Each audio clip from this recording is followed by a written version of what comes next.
Hey everyone, and welcome back. Today we're going to be taking a deep dive into this blog post about climate education. And it's really got me thinking because some of these stats in here, they're pretty crazy.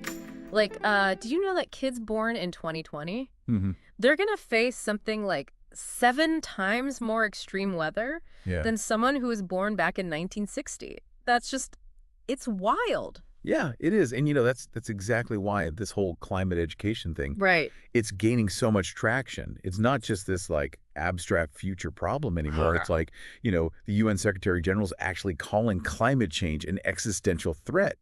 Yeah. He even said that we're practically on life support. Whoa. Okay.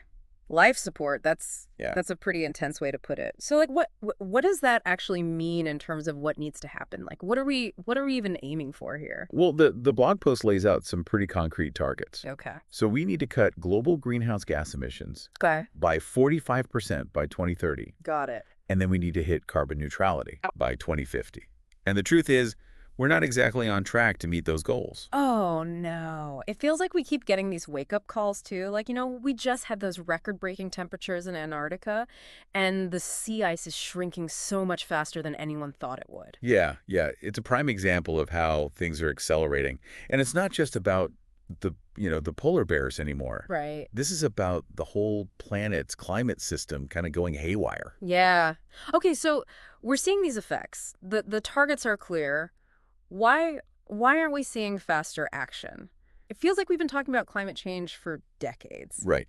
And the blog post really digs into that very question. Okay. It really kind of boils down to three main roadblocks. So first, there's this lack of global cooperation. Everyone's pointing fingers, Right. but nobody really wants to take the lead. It's like that global game of hot potato, but with the fate of the planet at stake. Exactly. And then the second roadblock is our ever-increasing consumption of resources. We're just addicted to all this stuff. Mm. And that addiction is fueling climate change. And then third, we've got some serious governance issues Okay. when it comes to energy and land use. Oh, yeah. And that's kind of where things like the war in Ukraine come in, right? Right. Because that just threw a huge wrench in the works for a lot of things. Oh, for sure. Like solar panels and electric vehicle batteries, because so much of that stuff comes from those regions. Yeah. It's a perfect illustration of how all these issues are interconnected. Right. We can't just focus on climate change in isolation. Yeah.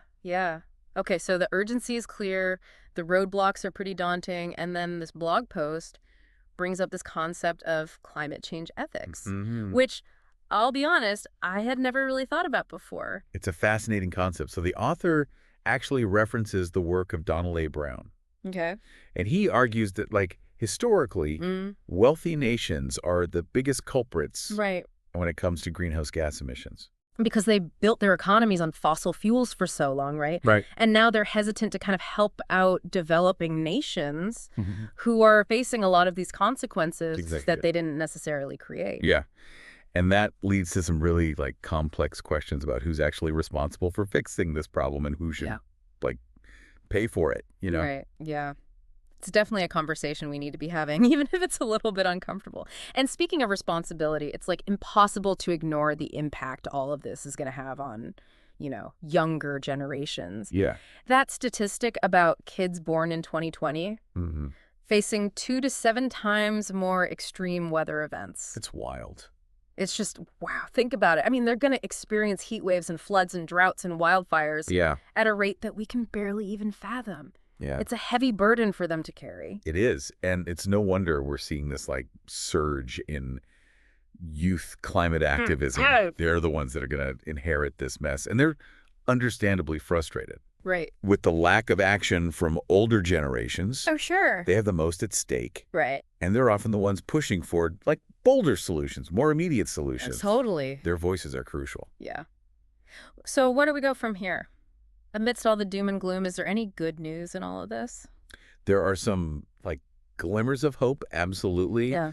The blog post actually highlights a really cool initiative in Italy. Oh, yeah. Tell me about that. I was really intrigued by that part. So they've become the first country to make climate change education a mandatory part of their school curriculum. Wow. Kids from ages 6 to 19 are spending an hour each week learning about climate change. Wait, an hour every week, that adds up. It does. That's 33 hours a year. They're weaving it into subjects like geography, math, Wow. even civics.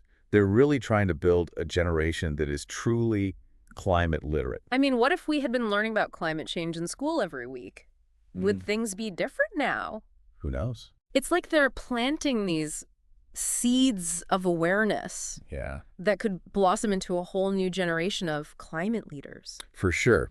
Yeah, it's a fascinating approach. And it might not be like the fastest solution, Right. but it is a long-term investment Yeah. in a generation that's, equipped to actually deal with this.